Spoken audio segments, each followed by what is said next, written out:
Hello, and welcome to the Spring 2021 Voters Forum. I'm Ellen Russell, Chair for the Beaverton Committee for Community Involvement. This is the third time the forum has been virtual, and hopefully the best so far, and the last.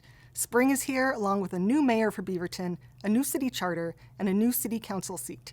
It's hard not to be excited about the changes happening right now, and hopeful for what's around the corner. Welcome, and thanks for watching. And now, our new mayor, Lacey Beatty. Thank you, Ellen, and hello and welcome to the Voters Forum. We've been doing voter forums for more than 30 years here in Beaverton, and it's an important time to get to know the people who are choosing to run for office. Elections are the bedrock of our democracy, and choosing the right person to lead our city at this time is more important than ever. We're in a new form of government with a new charter, and we're electing the first seventh member to join our city council during a time where there is a lot of upheaval around the country and when trust in government is a little bit strained. The person who gets elected to city council is going to help lead us through COVID-19 recovery, hire our new city manager, and will help lead us forward. Like you, I'm excited to be here today to learn more about our candidates. We also have our partners here from Tualatin Hills Park and Rec, and we're going to hear from 3 people who are running for their board. Thank you for being here tonight, and I'm going to pass it off to you, Eric. Thank you, Mayor Beatty, and welcome everyone to the Beaverton Voters Forum for the May 18th special election. As Ellen mentioned, tonight's forum is co-sponsored by the Beaverton Committee for Community Involvement and the City of Beaverton. BCCI, the Beaverton Committee for Community Involvement, is an advisory committee to the Beaverton City Council. In addition, BCCI sponsors educational activities designed to promote public participation in Beaverton's city government. And since its inception, BCCI has been active in public involvement policies, especially land use issues. We would like to thank our other co-sponsors for this event: the Beaverton Area Chamber of Commerce, Beaverton Downtown Association, the City of Beaverton's Diversity Advisory Board, the League of Women Voters, Washington County Unit, the Tualatin Hills Park and Recreation District, and the Washington County Public Affairs Forum. They have also provided questions for the candidates during the Q&A portion of tonight's event. This is our third Voters Forum where our audience has been completely virtual. Questions were submitted by email, and due to time constraints, we are limited on how many questions we can ask. We had over 100 questions submitted for tonight's Voters Forum. Yes, many of the questions were either identical or similar in content, which indicates that many of us are facing similar issues. But many of the questions were unique, and several of the questions won't be asked tonight. As the moderator, it is my job to edit the questions that do get asked, but I sincerely appreciate help from my fellow Beavertonians. I would also like to add that I had a lot of help from my fellow BCCI colleagues in choosing the questions that will be asked tonight. It has been truly a group effort. If your question is not asked, and chances are it won't be, we encourage you to contact the candidates after the forum. Their contact information is located at beavertonoregon.gov/votersforum. Due to our strict time constraints this evening, I will stop a candidate when the allotted time for a statement or an answer is exhausted. There will be a timer on the screen, and it will show how much time is left for the answer or the statement. So, let's get started. It is my great pleasure now to introduce the 3 candidates running for the Tualatin Hills Park and Recreation District Board of Directors, THPRD. Barbie Miner, Felicita Monteblanco, and Alfredo Moreno. Even though they are running unopposed, even though they're all together tonight, we realize that THPD provides a vital and important service to the Beaverton community. This forum provides us a chance to better understand what THPRD's role is, while at the same time providing the candidates an opportunity to hear directly from you, through me and your questions, about your concerns and ideas for our Parks and Recreation District. So let us have the candidates now provide their opening statement. They each have 2 minutes to do so. BCCI members did an actual Voters Forum virtual drawing, really high tech, and we found out who was going to go first, second, and third. And Alfredo Moreno, you drew the short straw and you get to go first. 2 minutes, please.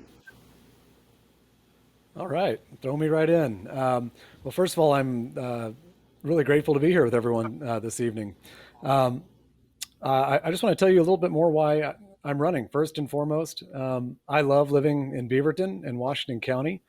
After bouncing around uh, the Southwest Portland rental market for many years, to have an opportunity to make this place my home has been a revelation for my wife, our two young kids, and myself. Um, I'm also running because I care deeply about um, the representation, inclusion, and empowerment of our diverse communities here. I have a lifelong passion for meaningful connection, relationship building, and teamwork, which I believe will serve this board well. And finally, after our experience over the past year, I am determined to help THPRD navigate one of the most challenging periods in its 70-year history. And um, to emerge from this pandemic safer, stronger, and better able to serve all families. Thank you, Mr. Thank you. Moreno. We appreciate that. Ms. Montebalanco, you are not next up. Felicita has been on the board. She is an incumbent. She also served as president, and now you're running for a second term. Your opening statement, please. Wonderful. Thanks so much. Well, good evening, everyone. Thank you to all the organizers and for everyone tuning in this evening. My name is Felicita Monteblanco. I use she, her pronouns, and I have represented you on the board of directors of THPRD since 2017. In my almost 4 years on the board, I have led with my values and my commitment to hear from as many voices as possible. I've lived within the district boundaries since I was about 5 years old. I grew up in the district, from ballet lessons to swim lessons to THPRD giving me my first job as a camp counselor.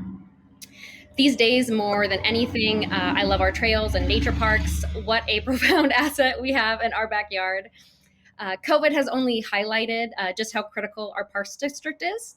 It is a place to access nature, connect to neighbors, and get in some exercise. I'm looking forward to telling you a little bit more about myself this evening, but I will highlight that as the first Latina and the youngest woman to ever serve on the board, I have championed issues including childcare, racial equity, and our role in addressing affordable housing in the region. I'll also share that I'm likely the first board member to have visited every single park. I'm committed to understanding how all of our patrons use the district, and this was one way for me to learn. Finally, I'm excited to run for a second term, as there's still much I want to do. Number one, improving safety in our parks, whether that be lighting, community patrol, or another innovative solution. Number two, addressing climate change by working with the city of Beaverton on their climate action plan. And number three, ensuring that your voice continues to be prioritized. As an example, we have a vision action plan that 10,000 of you contributed to. I'm committed to not letting that plan get dusty on a shelf. It is our guide for most future decision making. Thanks again. I'm looking forward to this conversation. And thank you. We appreciate your opening statement. Barbie Miner is seeking her first shot at the THPRD board. You have 2 minutes for your opening statement. Wonderful. Thank you, Eric. It is such a pleasure to be here, and thank you to everyone tuning in tonight, whether you're on your TV or logging in or watching this later. Thank you again for being here in this land of virtual getting togetherness. Again, my name is Barbie Miner, and I'm a proud Beaverton resident of over 17 years. I'm happily married. I have 2 kiddos in the Beaverton School District. I've got a high schooler and an elementary kiddo, and we have enjoyed THPRD for over 15 years, going all the way back to my very first experience of doing mommy and me classes with my daughter, all the way to learning sports and learning how to swim. You name it, we've done it. And summer camps, THPRD saved our working family. Through my engagement of wanting to better my community, this opportunity to be more involved with THPRD presented itself, and I am so honored and so humbled to be on this journey to serve my community. Like Felicita has mentioned, I'm committed to the Vision Action Plan. I'm very excited to see that continue to come to fruition. I'm definitely focused on climate change and, of course, the COVID-19 recovery. And most importantly, I will always lead with my values and be centered on racial equity and ensuring that THPRD is the place where folks feel welcome and included. So thank you so much. I look forward to sharing more with you this evening. Thank you. And boy, you guys are great. You gave us a bunch of time, so we'll get more questions. That's how it works. The first question will go to Mr. Moreno for the first answer, and the question comes in from, it was submitted to us. It is, there are areas within the THPRD district that have no developed neighborhood parks, even though the district owns land in the area. How would you prioritize neighborhood parks when budgeting park development funds? You have 1 minute for an answer. Eric, I missed just the last little part of that Okay. question. Would you mind repeating it? I'll read the last part of it is, how would you prioritize neighborhood parks when budgeting park development funds? Yeah, well, for me, I want our neighborhoods to be as equally served as they possibly can be. I would prioritize parks in neighborhoods that are walkable, and I would definitely use an equity lens to see which folks have the opportunity to travel to parks, which folks is that more of a burden, and certainly I would rely on the expertise of the staff and the board to inform me on where we're at with past park development. So, thank you. Good answer. Ms. Monteblanco, you have 1 minute. Would you like me to repeat the question? Sure. Oh, I get to read more. Awesome. There are areas within the THPRD district that have no developed neighborhood parks, even though the district owns land in the area. How would you prioritize neighborhood parks when budgeting park development funds? Well, as the incumbent and currently in an elected role, I'm going to get a little wonky here, so I apologize. But we have this amazing tool that we utilize at the board and within staff called a GRASP analysis. And you don't need to remember that. But I would hope that you learn and understand and get excited in the same way I do about how we look at across the district, where are there holes to accessing parks? As an example, and we think really critically about what is walkable. For example, if you live across the street from a park, but that street is TV highway, that's not terribly accessible. This is a board that has led with their commitment to diversity, equity, inclusion, and access. It has shaped every decision we make. I'd also encourage folks to look at the budget for this year that hasn't been finalized yet, but we had a work session recently, and you'll likely see some of the parks that are of interest to you that are in current development. So know that we are, of course, working on those parks and want them as quickly as you do. And just also know that it does take time, and we're really committed to community engagement. We're not just going to give you what we think you want. We want to give you what you want. Thank you. Wonk is good. We like wonks at BCCI. In fact, we're a whole committee of them. Ms. Miner, would you like me to repeat the question? No, thank you. I think I got it. So excellent. Well, thank you, Eric. I think just adding on to what my two colleagues have shared as well, I think the way that, of course, I would approach this first and foremost, being a first timer on the board, is to definitely leverage the expertise with my fellow peers. So from the staff and our fellow board members, to make sure that, again, there are we're rooted in some understanding of how those decisions have been made in the past, and perhaps where we've misstepped, so we can make sure that we're looking out for those pitfalls as we go forward. I think, as I mentioned before, again, echoing that any of our decisions, I think we have to be rooted through that equity lens and make sure, like to Felicita's point, understanding what that accessibility is like and where are the communities and the neighborhoods who perhaps have been overlooked and not served to the same extent as other communities. So that would definitely be a way in which that I could prioritize.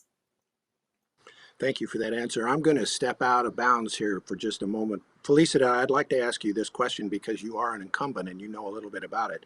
And I know the person who wrote this question, so I have a certain bias toward it.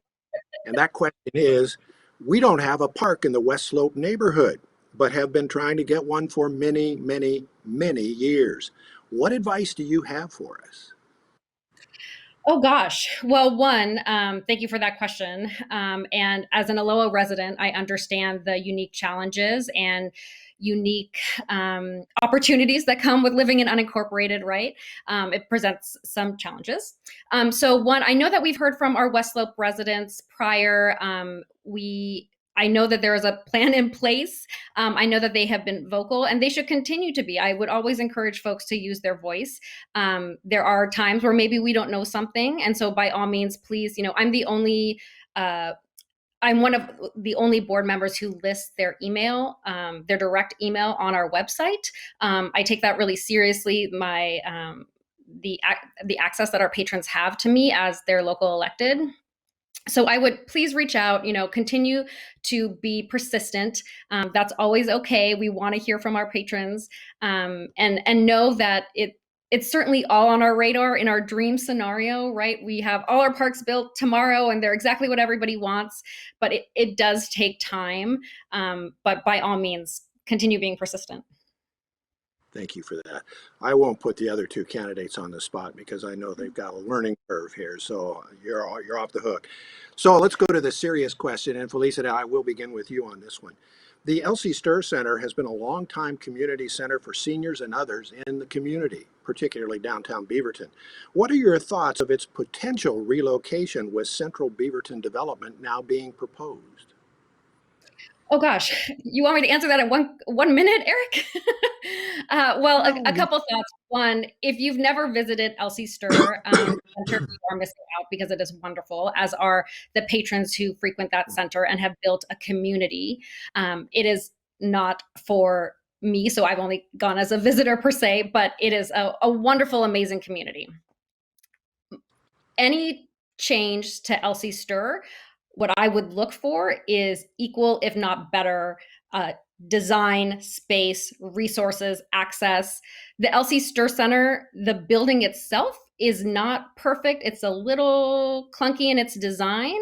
That being said, like what they have created there is truly profound and a community asset. So any change would keep all of that in mind. And please know this is a board that is committed to transparency and a full understanding of how valuable that asset is to our patrons. So there haven't been any decisions made about a move or a major change.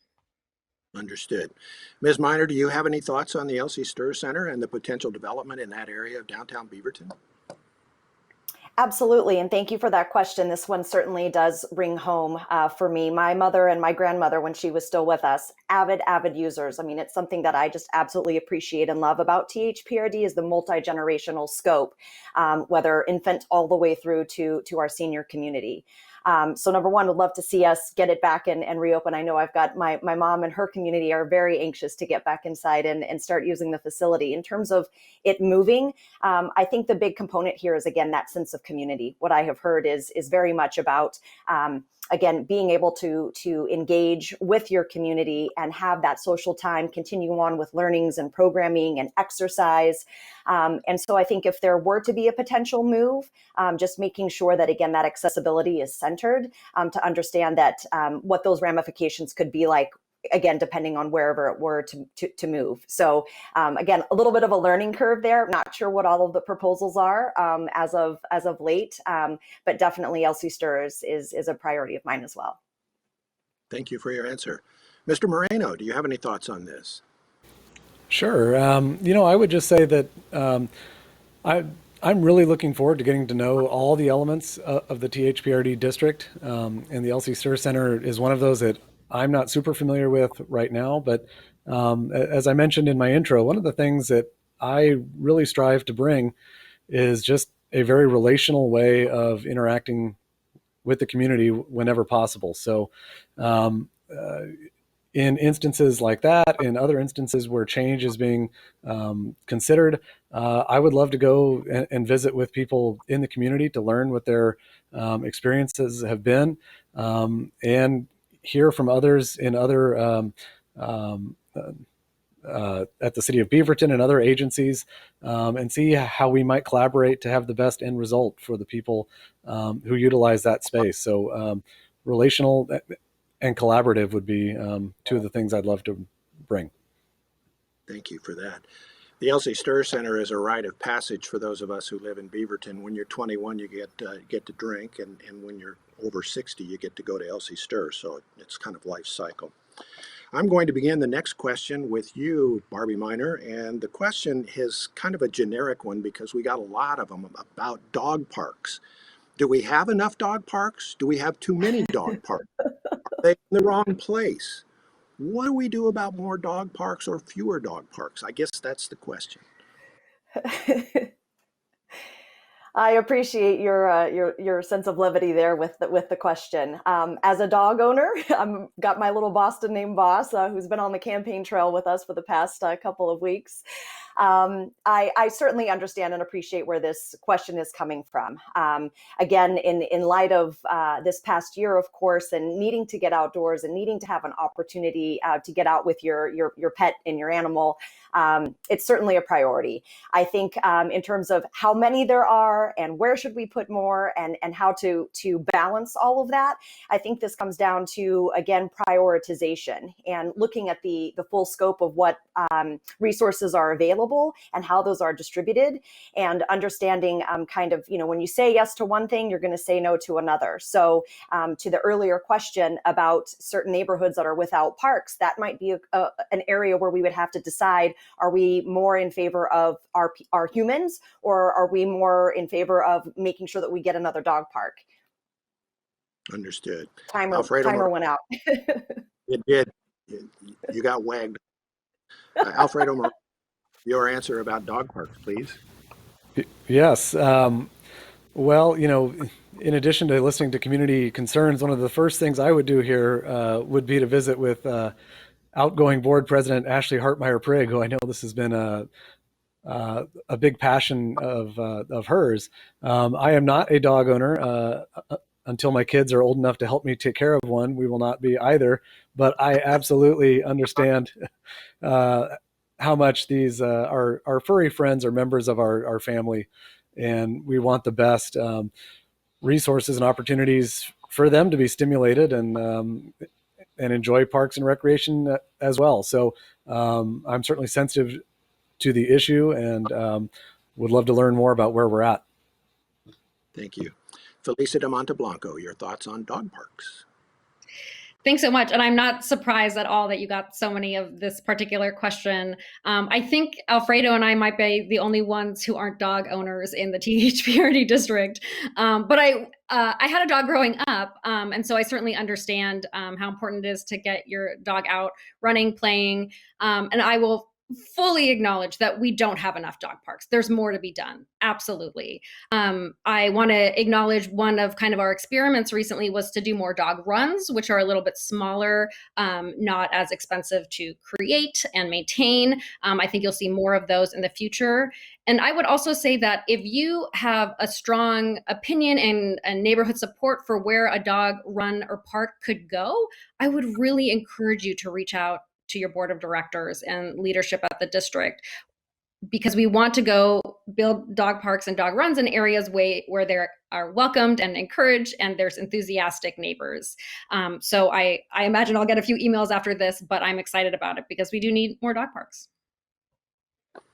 Humans don't own dogs. They just take care of them. Dogs own humans. I can tell you that for a fact. Mr. Moreno, we're going to start with you on this next question, and it comes to us as a submitted question. THPRD's vision document lists increasing staff capacity and satisfaction as a major theme. The Park District relies heavily on part-time and seasonal staff. How do you envision recruiting and retaining highly skilled, culturally responsive staff in light of the limited opportunities for career growth at the district? You have 1 minute for that. Boy, that is a wonderful question, and it's not an easy one to give you a slam dunk answer for in 1 minute. That is certainly an issue that I fully expect to grapple with in my early tenure on the board, is the issue of in these budgetary constraints, how do we chart a course to build that staff, belonging and capacity. I'm well aware and extremely sensitive to the fact that without a great staff loves what they're doing and feels like they can thrive there, it'll hamper the entire operation. So at this point, I can promise you that is something I would love to dive into more, and I look forward to doing so. Thank you. Felicia de Monteblanco, I'll repeat the question if you'd like. No, I'm good. Good. This is a great question, and I've actually heard it from a lot of people, so I really appreciate it, and it also gives us a testament to the values of our patrons. So thank you, and I couldn't be more aligned with you. One, I want to say that this is not a problem unique to THPRD. This is across park districts across the nation, right? Our summer programming is significantly more than what happens in the fall and winter. And so with that presents challenges, but it also presents opportunities. And I'm a former part-time staffer, so I know a little bit about this. I want to encourage everyone to look at the proposed budget for this year. It includes several new positions, or several positions that are becoming full-time if approved. And I also just want to share that, just like Alfredo kind of spoke to, is that this is a long-term discussion that the board will be having. And I appreciate that the community is asking us about this, because our values need to live in our budget, right? And so there's work to be done on this. And I know our staff are our greatest asset, so we need to invest in them. Thank you for that. Barbie Miner, you have a minute. Thank you. Well, like Alfredo said, this one is a little bit of a doozy to try and answer in a minute.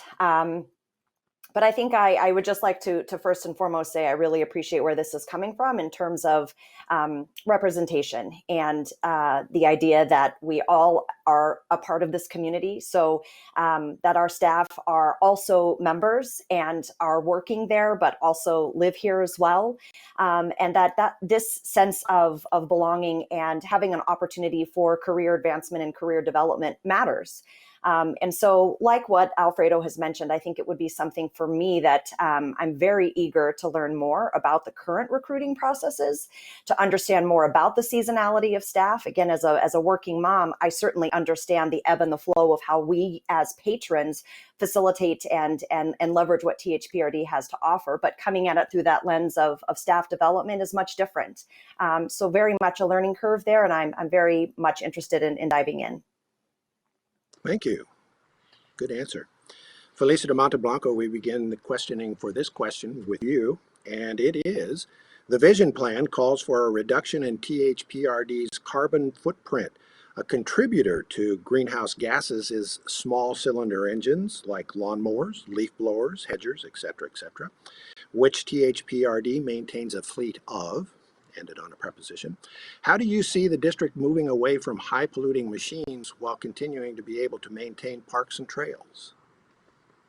Thank you for great question. And a minute to talk about sustainability is not easy, but I will highlight that these conversations are happening. The board last October decided our values going into the budget session for next year, and it included a commitment to sustainability, and that of course includes our commitment to addressing environmental issues. We have been having conversations about our fleet. We have to walk the tricky line of being mindful of tax dollars, and that's always tricky. So I would share that we are most definitely having this conversation. We're looking at everything we do, from what type of lighting to encouraging folks to take the bus to events. There's work to be done across the board on this. And I'm committed to continuing the work, and I'm excited. You know, one of my biggest goals for next year is working with the city of Beaverton on their climate action plan, and there's a lot more we can be doing. Excellent, thank you. We will now turn to Barbie Miner for her answer. Yes, agreed. Trying to tackle this issue of sustainability in a minute, that's a big one. So I think specifically in the question you asked about, again, some of the equipment and things to do with lawnmowers and leaf blowers and things of that sort. So sorry. I really believe that sustainability has to be at the epicenter of what we're doing, right? And so I'm incredibly honored to have earned the endorsement of Oregon League of Conservation Voters. And we had a lot more of an opportunity to go deeply into where my values lie in terms of looking ahead at sustainability and what we can do to really protect our natural resources. I do think, of course, there is that fine line and the balance that we have to find in terms of how best and where can we leverage first to make those changes, yet keep our trails and our natural spaces healthy and in great shape for the long run. So yeah, I think that's how I would answer that. Thank you. We appreciate it. Mr. Moreno, your thoughts? Sure. First, I'd be remiss if I didn't say that I'm, as the son of two master naturalists who grew up in Southern Oregon in the great outdoors every weekend. This is keeping our overall environment and specifically the THPRD district, clean and verdant for future generations is a big priority. I've had the opportunity to have a small window into what the district is doing. They are looking at these things. I believe it takes just a steady phased approach to get to look at transitioning these lawnmowers and small machines onto more sustainable, smaller carbon footprint versions. And I look forward to continuing that work. Yes, I'm sorry, I'm out of time. Sorry. I really appreciate your patience, folks, for the 1-minute format, but that's politics. And if you're going to run for office, you got to get used to 1-minute answers. So I know you're there and you've done a great job tonight. Thank you for that. But now we'll give you 2 minutes for a closing statement. We'll expand the time. And Felicia de Monteblanco, we will begin with you. If you could provide us with your closing statement, we'd appreciate it. Absolutely. Thank you so much, Eric, for facilitating and for the folks who have tuned in. I always appreciate the opportunity to tell folks more about the great work happening at the Parks District. I think this evening I was able to highlight a few of my values, a little bit about what I'm most proud of in my first term, and why I humbly asked for a second. I've been endorsed by the Asian Pacific American Network of Oregon, Washington County Ignite, the Oregon League of Conservation Voters, the Oregon Working Families Party, and many more. This is a testament to my leadership in the last 4 years as an elected and as a community leader. These organizations also believe that I should have a second term, and I'm hopeful that you agree. Your park district continues to innovate and provide excellent programming to you, your family, and your neighbors. Just like me, you have likely been out on the trails more than ever during the pandemic. The Parks District literally and figuratively offers refuge. As I've highlighted, I'm a parks leader that thinks beyond parks, like when we opened one of our rec centers as a homeless shelter at the start of the pandemic. As the largest park special district in the state, serving 250,000 people, what we do has ripple effects across the Pacific Northwest. Please continue to elect leaders who are thoughtful, focus on racial equity, and think big picture. If you have more questions, I'm more than happy to answer them. I love talking all things park and rec. You can learn more about me at my website, felicita.thprd.com, and please do reach out. Thanks so much. And thank you for your closing statement. Barbie Miner, you have 2 minutes for your closing statement. Thank you, Eric. And again, thank you everyone for joining us here tonight. I think something that has been a little bit of a disadvantage, of course, is being a first-time candidate and doing this in a time of COVID where we haven't had the opportunity to actually be face-to-face with voters. So though we're out doing Lit Drop, I certainly am very excited to actually have an opportunity to speak with folks. So if there are questions that you have for me that we haven't been able to address, or I would absolutely appreciate the opportunity to hear from you. Again, you can learn more about me on my website as well, barbieminer.com. But again, I would just like to share that going through this experience as a working mother, as a first-time candidate, and just really diving in and getting my hands dirty already has been quite a humbling experience. I am so honored to have earned the endorsement of the entire Beaverton City Council, as well as Mayor Lacey Beatty, our local county chair, Catherine Harrington, as well as county commissioners Nafisa Fai and Pam Treese, as well as the entire THPRD current board of directors. years. I'm so excited to have this opportunity to give back to my community and to bring my lived experience to make sure that we're really representative of Washington County and the diverse community in Beaverton that we have here. So thank you so much for the opportunity to share a little bit more about myself this evening. And I very much look forward to having an opportunity to engage with you further. Thank you so much. And thank you. We appreciate it. And Mr. Moreno, you get the last word. 2 minutes. All right, thank you. Well, as we've seen over the past few weeks with the rising case numbers and the hospitalization numbers climbing, we're still struggling to emerge from this pandemic. And it's a pandemic that has forever changed how we view fundamental community resources that we might have taken for granted previously. But I know that no matter where you live, I know that your access or possibly your lack of access to parks and recreation facilities over the past 14 months has had a profound impact on your physical health and especially your mental well-being. I love that so many of us have rediscovered how much our local parks and natural areas mean to us. My family and I have visited more THPRD parks over the past year than we'd been to in our first 6 years in the district altogether.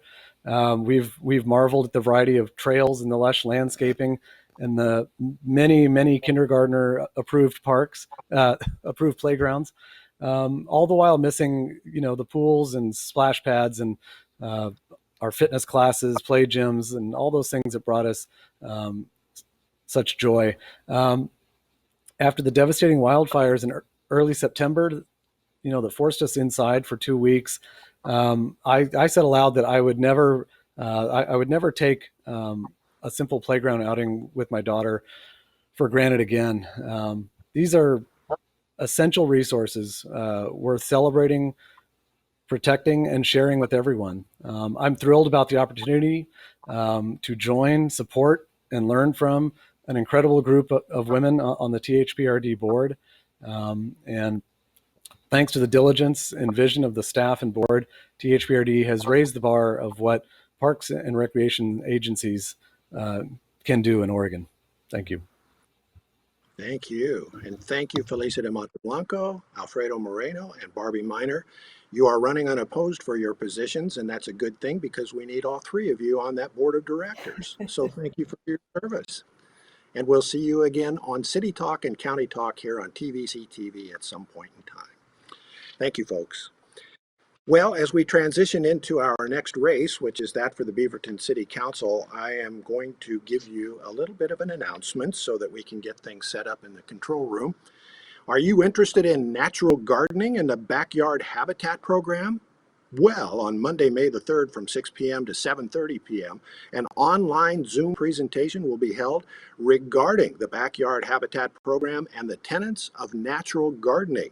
The presentation is made possible by the Columbia Land Trust in conjunction with the Tualatin Soil and Water Conservation District and is sponsored by the Highland Neighborhood Association.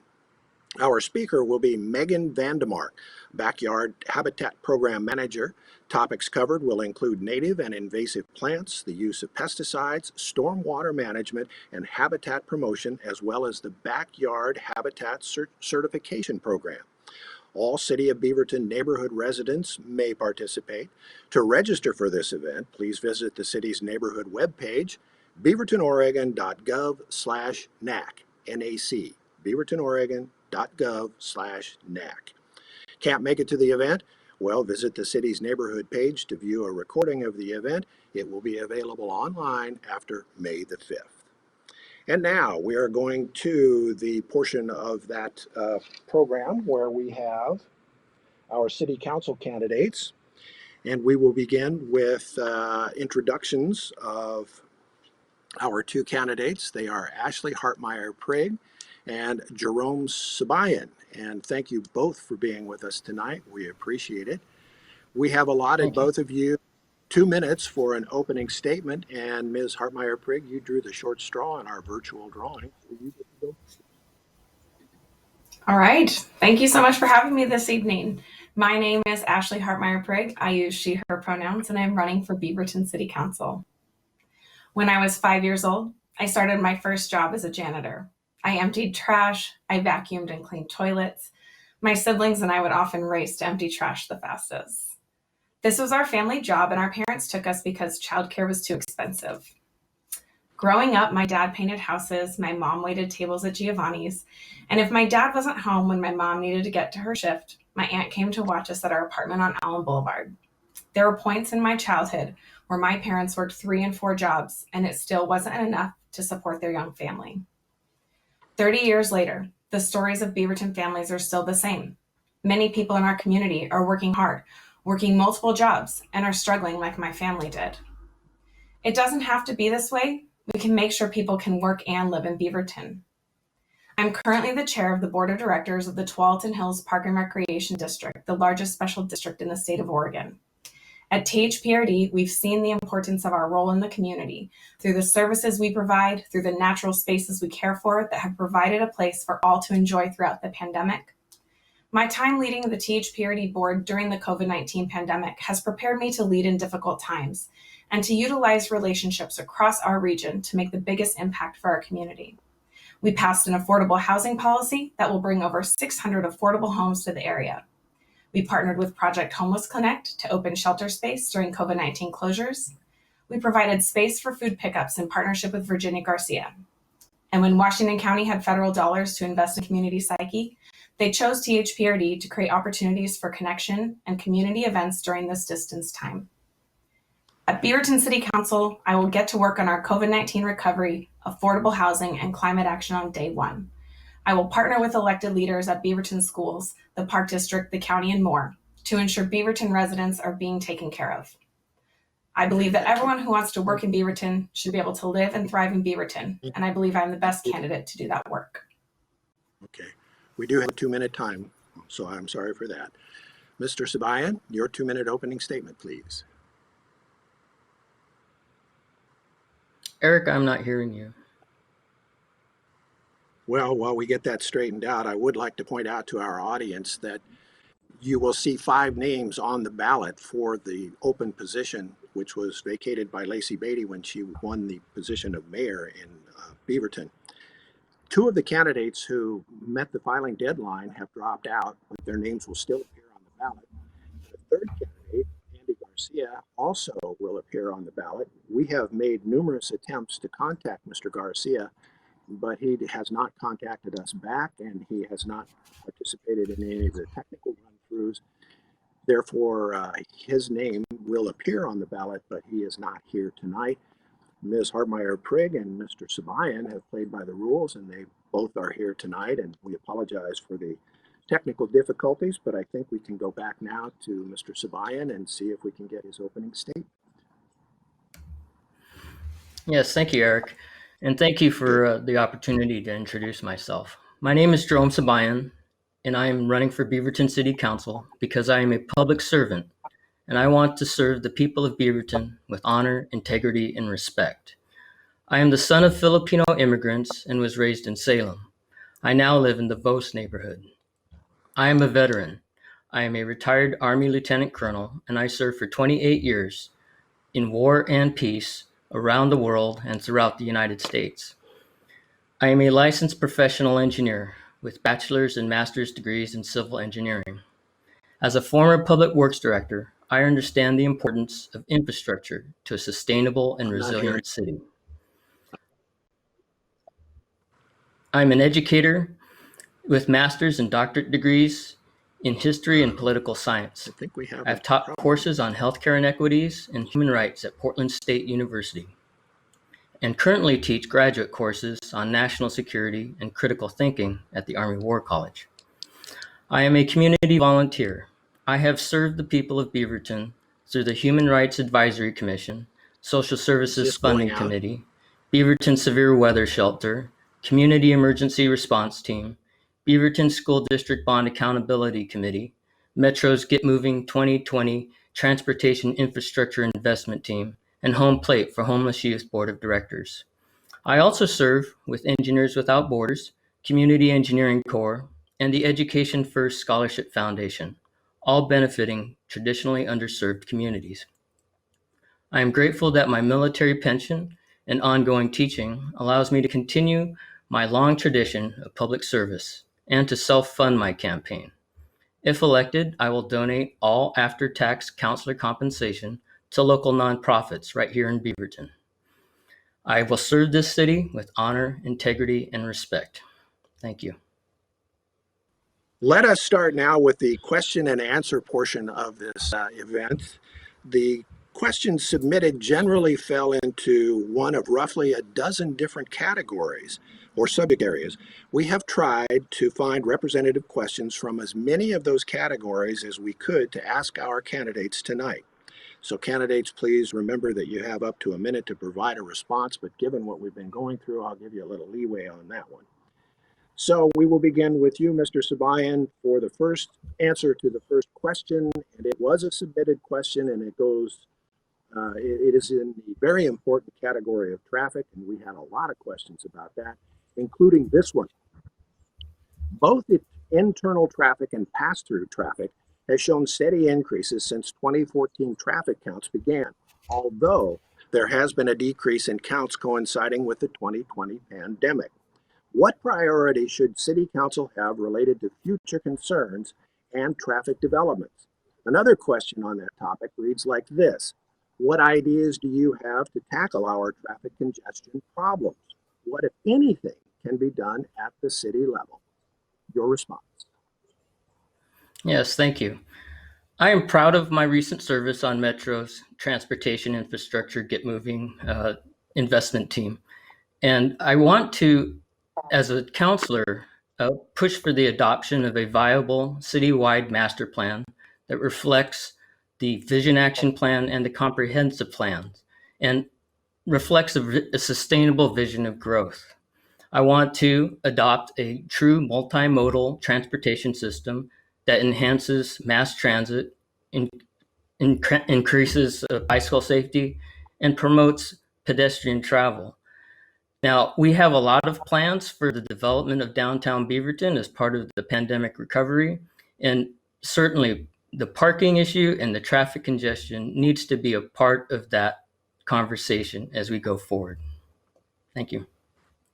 Thank you for that. Ms. Hartmeyer-Prigg, your thoughts on traffic? Yes, it is definitely one of the most important topics in our area. I hear from voters a lot about the topic. I think that at the city level, I would really like to see us work with our partners to focus on more trails for people who are walking and rolling in our community, to help connect people to transit through that last mile, whether that's a trail for on foot, on bike, or any sort of mobility device. And I would like to see us partner with Metro to make sure that we are increasing routes in our area and encouraging carpooling and use of public transit. We do have some large employers in Beaverton and on either side of Beaverton, and I would like to work with those companies to encourage their employees to carpool and find other ways to ease the taxation, the congestion on our roads. So those are the things that I think that are in the city's control and ways that we can influence to improve that situation. Thank you. We will turn to you, Ms. Hartmeyer-Prigg, for this next question, and it comes from the Highland NAC. Parking and traffic are two big issues for residents here as our community continues to grow. How do you balance the issues of development for the future versus promotion of livability for current residents? That's a wonderful question, and it's so important, as affordable housing is one of my priorities. I know that in order for us to truly tackle that problem, we do need to increase the amount of homes in the area. And so livability is super important. People tend to move out to the suburbs for the fact that there's a little bit more room, a little more space to spread out.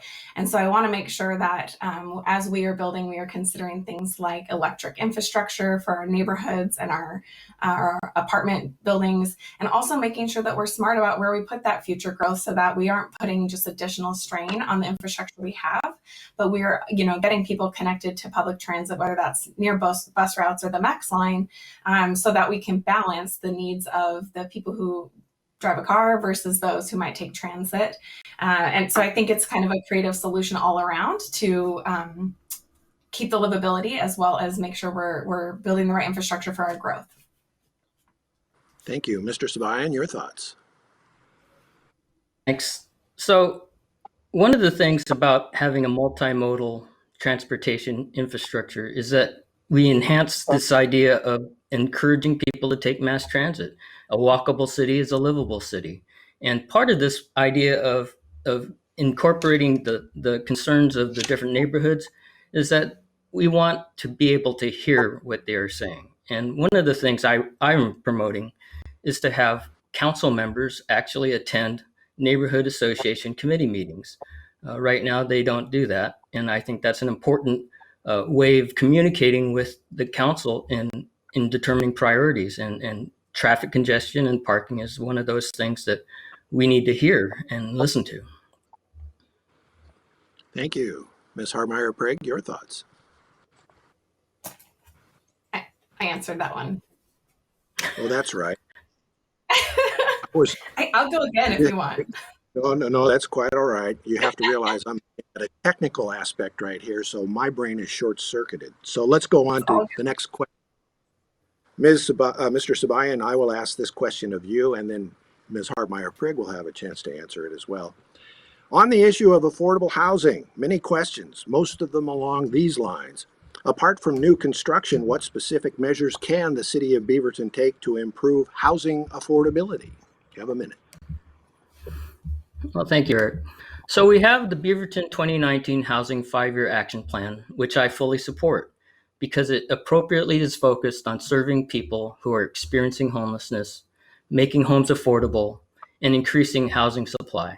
So those are the three big things, and I want to advocate for following through with the 5-year action plan. And part of it is getting this idea of understanding what's at the heart of the issue. And the heart of the issue is that there's a human toll of homelessness that we need to keep front and center of our policymaking conversations about homelessness and affordable housing. Homelessness is a traumatic and devastating experience for anyone's self-respect and sense of dignity. So I know that we need to have compassion and empathy with decision makers before we start making enormous programs to address it. So that's my short answer on that. But the city has a sacred duty to make homelessness a brief and rare experience. Thank you. Ms. Hartmeyer-Prigg? Yes. So in addition to new construction, which I've already mentioned, we do need more housing in the area. I think the city can get involved in programs to help the currently affordable housing in our city continue to be affordable housing in our city. I think that we can partner with the smaller landlords to, set up programs maybe to help them with some of their deferred maintenance costs or things like that. So we can get really creative about ways to invest in the housing that we currently have in our city and make sure that what is affordable now stays affordable in the future. I also think it's going to involve our regional partnership to look at how this affordable housing issue affects our entire region and not just Beaverton itself. So I think that we can look across our region for other examples of different types of housing that are maybe varying in size to accommodate the different types of families in our community and make sure that with various types of housing, more people can be served. Great. This next question goes to you, Ms. Hartmeyer-Prigg, and it comes from the Mayor's Youth Advisory Board, or as we affectionately call it, MIAB. Youth homelessness is a prevalent issue in the city of Beaverton. What are some of your plans to address this problem? I will say that our youth voice is so important to me. I have many student volunteers on my campaign, and they help me shape my policy because I know that the work that I'm going to be doing will affect them. Even though they can't get vote now, their future is so important to me. And we actually talk a lot about our homeless student population. Unfortunately, Beaverton has the highest homeless student population in the city or in the state. And the ways that we can work to remedy that is first and foremost, we need some family shelter space in our city. We do not have that. We need to create places that families can be together, that families can stay together. And we need to make sure that our students are taken care of as an entire person, with all of this distance learning, making sure that our students have access to Wi-Fi, to showers, to laundry facilities, all those things that they rely on at school right now, making sure that those services have continued for them or will be picked up for them as the pandemic goes on. So those students are on my mind, on my heart, and I really want to make sure that we do everything we can to get them sheltered. Thank you for your answer. Mr. Sabayan. Yes, well, given the thousands of homeless students in the Beaverton School District, hundreds of them are actually without shelter. And this should be a call to action for all of us because our youth are our future and they are the future of Beaverton and we need to take care of them. And we need to, as a city, we need to partner with our nonprofits. I mentioned my membership on the board of directors with the Home Plate for Homeless Youth and also with the Social Services Funding Committee that funds things like addressing homeless students and other things. So I think that it is important that the city partners with nonprofit uh, uh, community in addressing this and with the Beaverton School District. It's going to take all of us working together to really put a dent in this and make this a better place for our youth. Mr. Sabayan, we have another submitted question, and we will give it to you first up. And this question is pointed toward a proposed downtown Beaverton project. What are your thoughts about development plans for what is currently the area around the community center and the community garden? Yes. So the Beaverton Downtown Development Urban Renewal Initiative, and I think you're referring to the loop that's going to connect everything between the Pat Reeser Center and the Fountain Park. That's going to put pressure on traffic and parking congestion, and that needs to be, like I said, a part of the conversation. And we have two projects coming in right across from Fountain Park. One at the Book Corner, a private development apartments, and then a senior development that's going to replace the community center, which is also the site of the Beaverton Severe Weather Shelter, as well as the community garden. And part of that conversation needs to be more transparent, more regular. It should not have been a surprise that is going to happen. If we had a master plan, we would have known that was going to happen 5 years ago, and we would have had this hard conversation 5 years ago. And so that's part of the scheme of things. Ms. Hartmeyer-Prigg, your thoughts? I have concerns about this project. While affordable housing is one of my passions and one of the things I want to go to the city to work on, and I know that the project that is going in at the community center is an affordable housing development, I'm concerned about the fact that it will displace our severe weather shelter, and I'm concerned that it'll displace our community gardens. Now, I know that the city of Beaverton and THPRD will be partnering on where to find the best place for those community gardens. But as far as I've seen, there's been no talk about where that severe weather shelter is going to be. It's the only one we have in the city. We have seen just how critical shelter space is during this pandemic when access to hygienic facilities is so important. And so while I am in favor of Project C, I want to make sure that before it moves forward, we have a plan in place for where that community center's activities and that severe weather shelter will go moving forward. Okay, I'm going to, excuse me, I'm going to drop the pretense. The next question goes to Ashley, and I'm going to use first names from now on because it's a lot easier. And it comes from the Highland NAC. And it is, the Oregon legislature recently passed legislation mandating increased housing density, and it impacts Beaverton. How do you measure the effect of changing density qualitatively?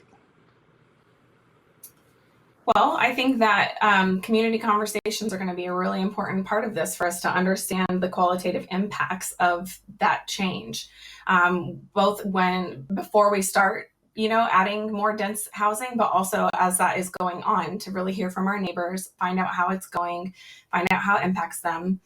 We have seen other cities in our country that have had denser housing that really works well for them, right? When you see more row housing or maybe small cottage clusters, and it works really well. So I do think that there's a qualitative aspect of any type of housing that we should be considering.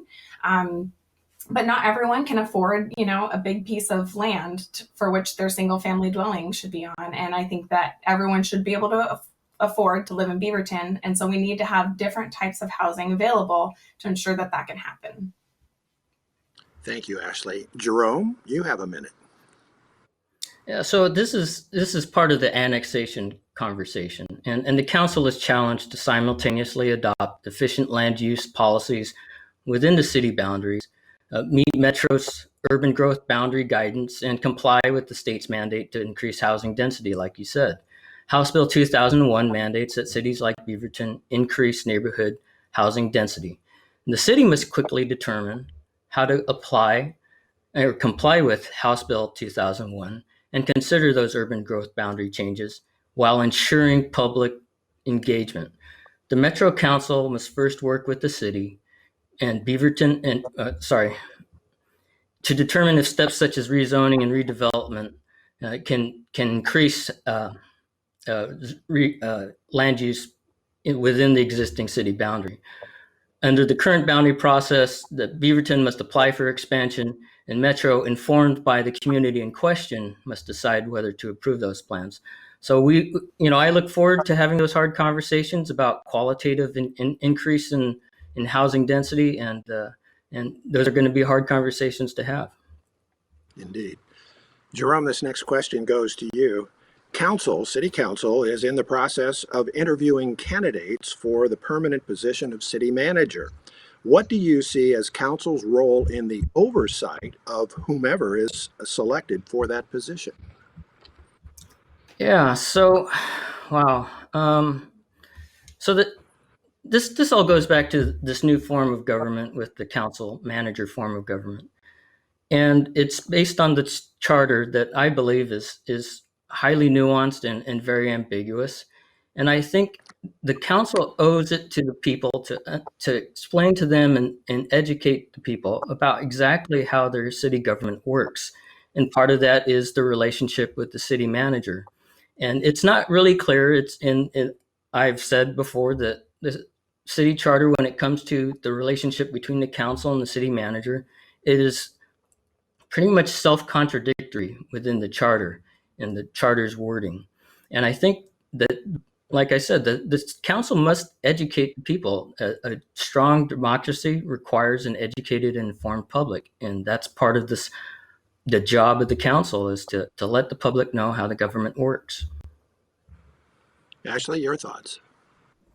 Yeah, I think that, the voters of Beaverton chose this new form of government last May, and the city is now in those growing pains, those transition pains of moving to this new form of government. We've had an interim city manager that's helping the city get, transition to that new form of government. I know the interviews are happening for the permanent city manager.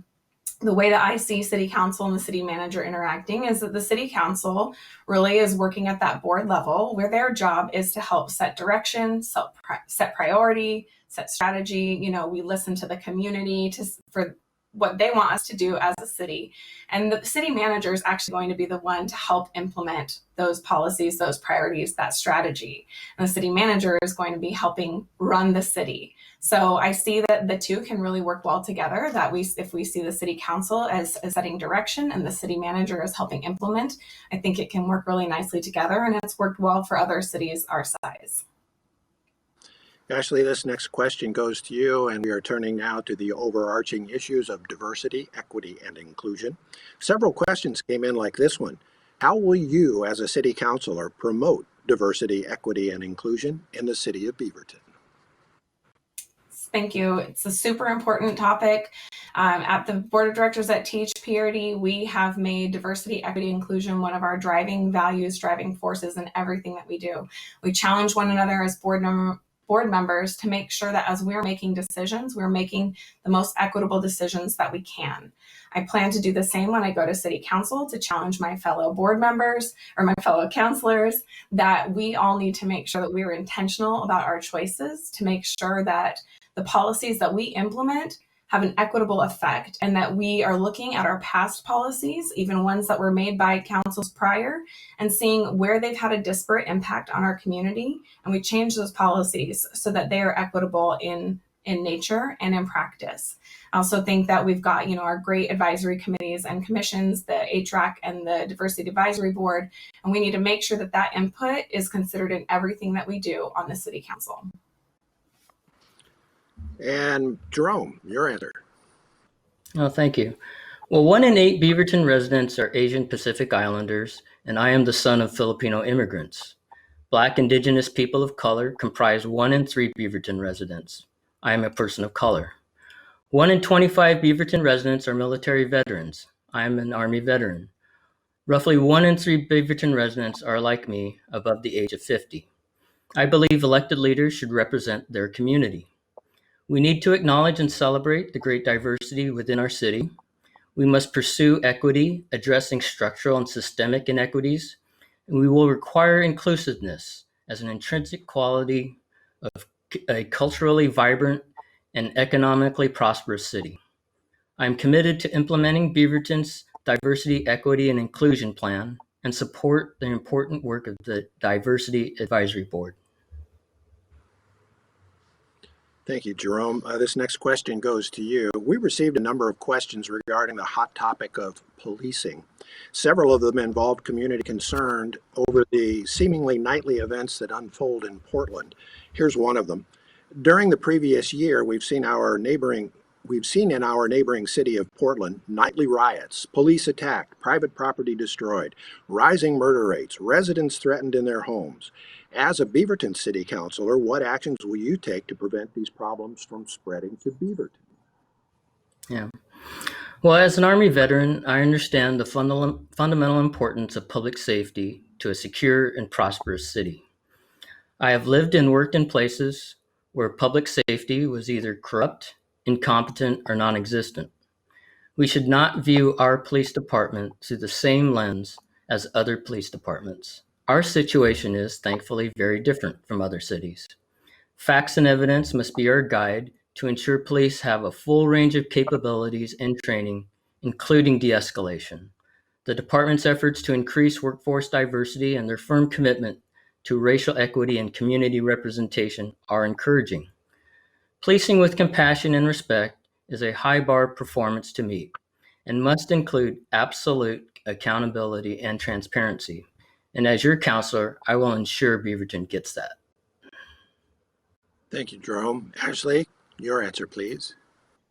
Yes. So I think first and foremost, we need to make sure that the right person is doing the right job.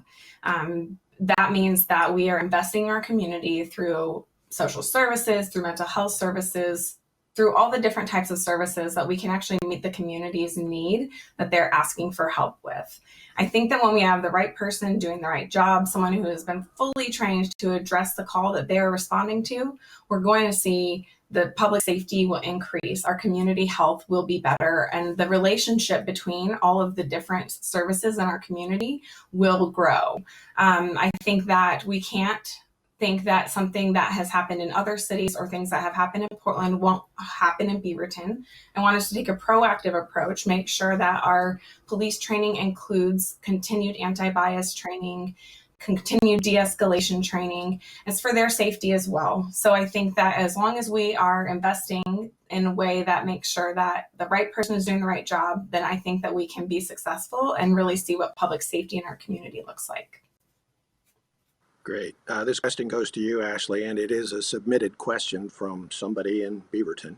Recently, a trend has developed to defund the police. What is the current and future Beaverton Police Department funding levels in dollars, and what policies would you advance to protect residents from crime? Yeah, well, the Beaverton Police budget is, that funding is the highest general fund line item in the Beaverton City budget. I think it's a pretty well-funded police department. I think that if we're going to continue to fund at that level, like I mentioned, I would like to make sure that there's some additional ongoing training there to make sure that the community aspect of policing can grow and can really improve police and community relations. You know, people of color have experienced and have expressed discomfort around police, and I want to make sure that all members of our community do feel safe.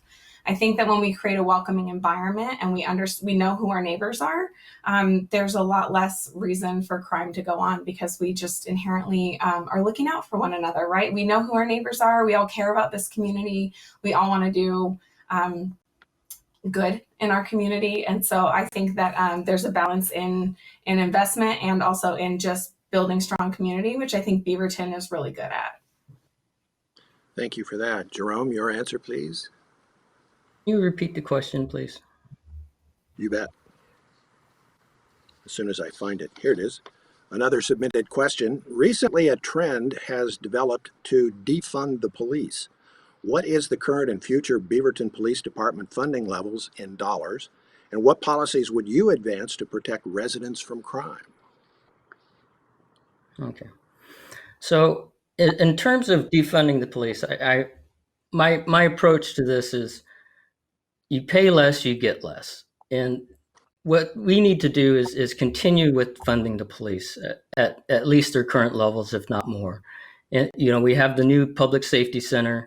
We have this idea that the police are representing the community. I can tell you when I first moved into Beaverton, the first three Beaverton police officers I met were people of color, and so I understand that there is representation, there is equity, racial equity. There is this sense of we are trying to diversify our workforce, and that needs to be supported. So in terms of funding the police, absolutely. I like public safety. I think public safety is very important. So I will advocate for the continuing funding of that.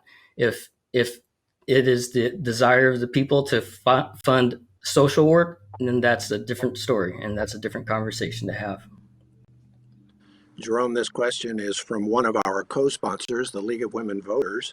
And the question is, what are City Council's responsibilities for the oversight of the Beaverton Police Department? Yeah, so one of the things in the Human Rights Advisory Commission, which I previously served on, had a 6-7 month period where they were having a conversation, a very good conversation with the police chief and the police department, as well as with members of the community. So I think a lot of voices were heard in their recommendation for police reform and accountability back in January to the council. I think that that is definitely worth consideration, and we need to have the hard conversations that surround that in terms of school resource officers and defunding police, because that is part of that recommendation, and part of the conversation needs to be in terms of how do we implement some of these things that we want to do, and what do we want to do, and part of that conversation is what happens with the Beaverton School Board and what they want to do. So a lot of stakeholders here, and we need to listen to the people. Ashley, your thoughts? Yeah, I think that the city council's responsibility, right? Number one, they approve the budget. So the police budget is under the city council's discretion. I think that it's city council and the police department need to have open dialogue, have open conversations. And I think that the city council can help guide policy things. Just like, as Jerome mentioned, there's the Human Rights Advisory Commission's recommendations, and included in that is to have some more transparency. Let's have some information out on the Beaverton Police website about the types of calls and types of issues that they are responding to and how those interactions go. I think that we need to see more transparency about what policing looks like in our community. And I also think that we need to make sure that as community oversight doesn't currently exist over the Beaverton Police Department, it would be an interesting model to have that community oversight board as to what is going on with policing in our community. Great. Ashley, this next question goes to you. Because sustainable growth sounds a lot like clean coal, please indicate how you will promote sustainability, even though it means putting the brakes on growth. That's an interesting analogy. So for me, sustainable growth is making sure that when we are expanding parts of our city, when we are developing, whether commercially or residentially, that we're really intentional about where we're placing that, about its impact on the neighbors, on the surrounding streets. How is it going to affect, the livability, as we talked about earlier? I also think that it means we need to incorporate green infrastructure into the way that we build so that it is actually truly sustainable the way that we're growing, whether that is putting in rooftop gardens or using gray water to, water lawns or other green spaces that are for common use.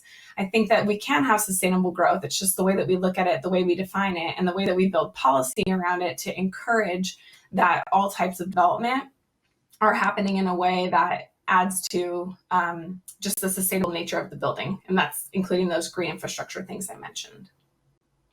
Thank you. Jerome?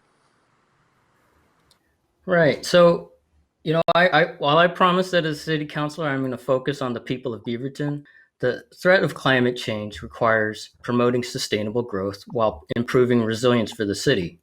The climate has always been changing, but this time it is very different. I support Beaverton's 2019 Climate Action Plan because it makes the city set the example for reasonable and practical actions. I will advocate for reducing the city's carbon footprint by placing solar panels on every city facility, ensuring our water supply is safe and reliable, and adopting a citywide master plan based on the Vision Action Plan and the comprehensive plans. And regardless of anyone's position on the causes of climate change, there are steps that we can take to positively reduce our vulnerability while promoting sustainable growth throughout the city. And the city sets the example. Thank you. This question goes to you, Jerome, first, and it is, has the city done enough to recover from COVID?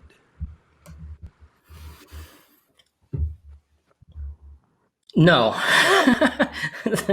The city needs to listen to so many stakeholders, the Chamber of Commerce, the Downtown Beaverton Association, the people in Beaverton, the neighborhood associations, all the boards and commissions. And, that's one of the things I love about Beaverton is the high level of community involvement. But in terms of what the city can do more, I think the city can do more by listening more. And part of that is having regular town halls. And, as a public works director, I had 3 town halls a month. And it's an important way to communicate with the city and to listen to the city and the people of Beaverton. And that's what the city can do more of in terms of promoting the pandemic recovery. Ashley, your thoughts? I think Beaverton has done a really good job navigating COVID as best we can. The reality is COVID-19 is still here. It's still affecting our community. Just not even a week ago, we went back into high risk. Our neighboring counties are in extreme risk. And so we know that the city of Beaverton will be dealing with COVID-19 for months, if not longer, to come.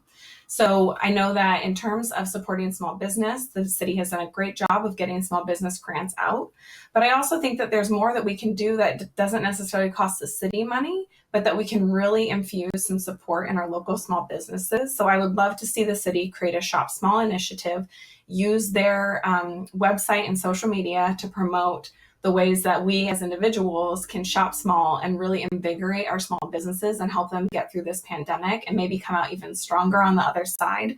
Our really unique small business community makes Beaverton so special. And so I think there's even more that we can do to support that. I wish we had more time for more questions. I appreciate the answers that both of you have provided for us tonight. It has been enlightening and it has also been interesting. So we come to a portion of our event that I hope both of you have prepared for, where you get to ask each other a question. And we drew straws, and Ashley, you get to ask the first question. You have 30 seconds to ask it to Jerome, and Jerome, you will have 1 minute to respond. Thank you, Eric.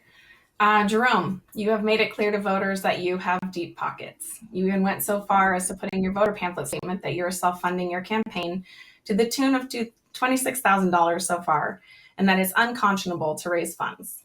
The fact of the matter is that the average Beaverton resident cannot afford an unexpected $500 expense. How do you make the case to Beaverton voters who are struggling like my family did that you should represent them?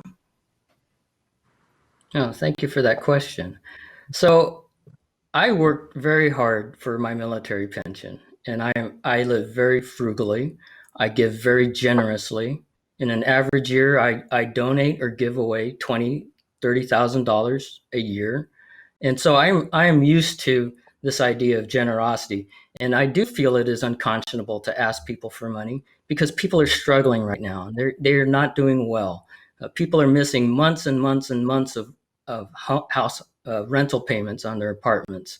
And they're on the verge of homelessness. And what are they going to do when the moratorium comes to an end? So things like that, I listen to, and if I am able to fund my campaign, I will do that. And if I am able to donate all of my after-tax counselor compensation to local nonprofits doing good right here in the community for the people of Beaverton, I will do that. I will do whatever it takes to serve the people of Beaverton. Thank you. And thank you both for your civility. We appreciate it. But we have one more to go. Jerome, it is your turn to ask Ashley a question. You have 30 seconds.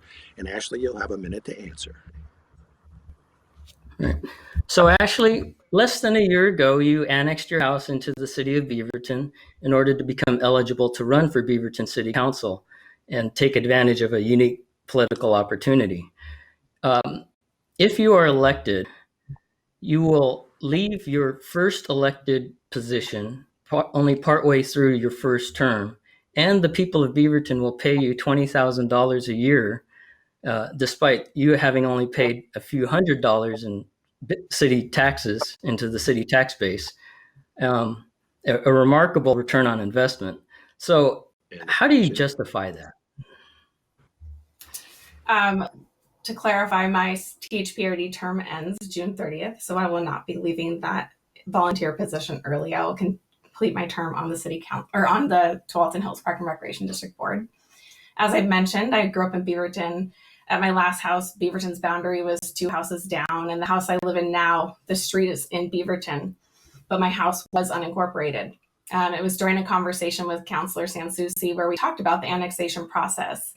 And because my husband and I have been affected by decisions made by the city of Beaverton, but we didn't have the opportunity to have a say in those decisions ourselves through voting, we decided that we wanted to have the opportunity to vote by annexing our house.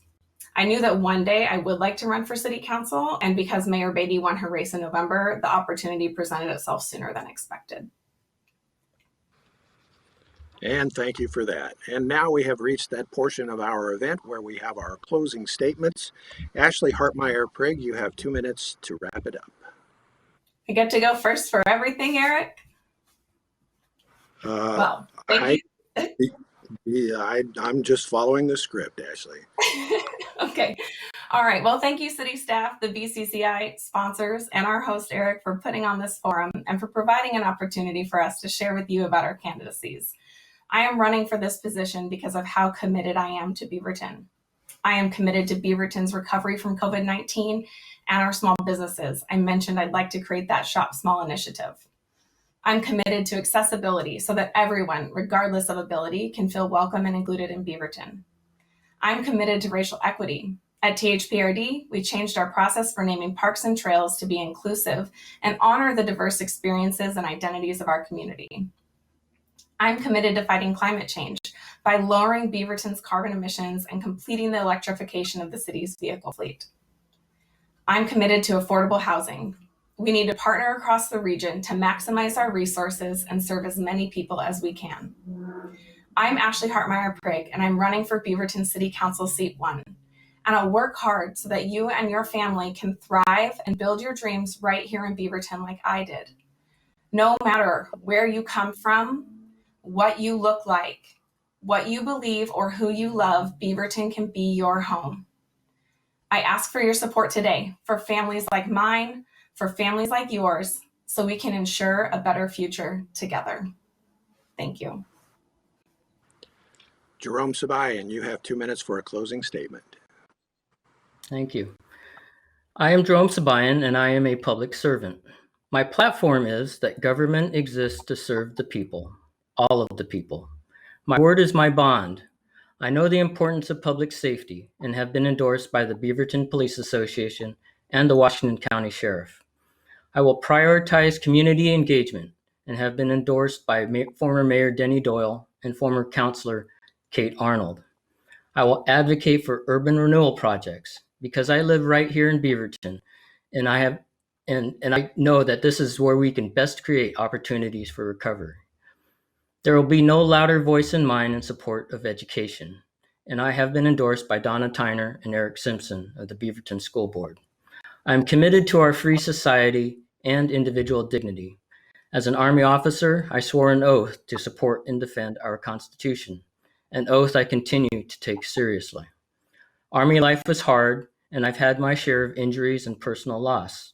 As a matter of course, I have been threatened, shot at, and been at the wrong end of an artillery barrage. But the benefits to the common good far outweigh all of the tough days put together. I served this amazing nation because it was the right thing to do. I am a veteran, an engineer, an educator, and a community volunteer. I'm committed to the common principles and values of honor, integrity, and respect. I am not a politician. I am a public servant. If elected, I will donate all after-tax counselor compensation to local nonprofits. Vote for me if you want a city councilor who is energetically focused on the people of Beaverton. Vote for me if you want a public servant who can think for himself and will ask all the hard questions.